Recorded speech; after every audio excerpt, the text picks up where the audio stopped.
Lexington and Concord.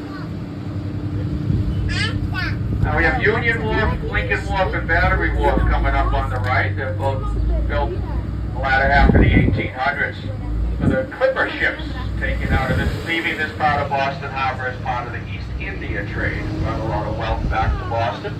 Now our next stop is number 2. Stop 2 is right opposite a piece of the Freedom Trail on Hull Street. That red stripe would lead you right to the entrance to a famous cemetery, then to the front door of the Old North Church, then through a little park behind the church with the iconic statue of Paul Revere on a horse. Then it would lead you down Hanover Street into North Square right to Paul's home. You would pass a lot of restaurants and shops on that walk.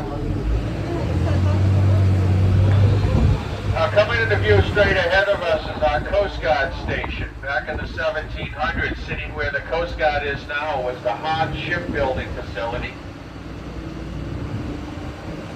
That's where the USS Constitution, Old Ironsides, was built, finished in 1797.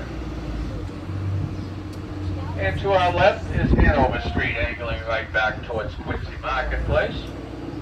Now the U.S. Constitution, of course, has had our stop 3 in the Charlestown Naval Yard. And looking to the left here, right as we pass Rocco's, if you look up Henchman Street, you'll see the steeple of the Old North Church. It was the tallest point in colonial Boston and made famous, of course, for the midnight ride of Paul Revere. Now the poem says that 2 lanterns were lit as a message to Paul Revere.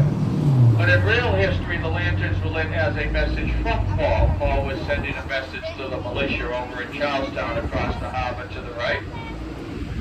The militiamen over there needed to know that the British troops had left Boston Common by rowboat. They were heading out to Lexington and Concord after rowing to Cambridge, not marching around the peninsula. And looking off to the right, you see a gray World War II era destroyer, the USS Cass and Young, typical of the ships built in the Naval Yard prior to World War II and during.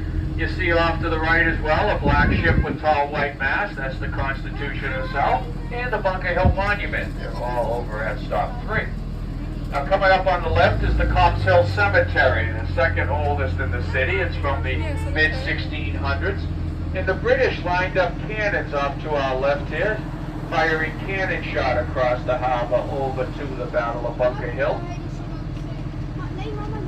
And these athletic fields to our right and the hockey rink in front of us sit where the Purity Distillery Company was located back in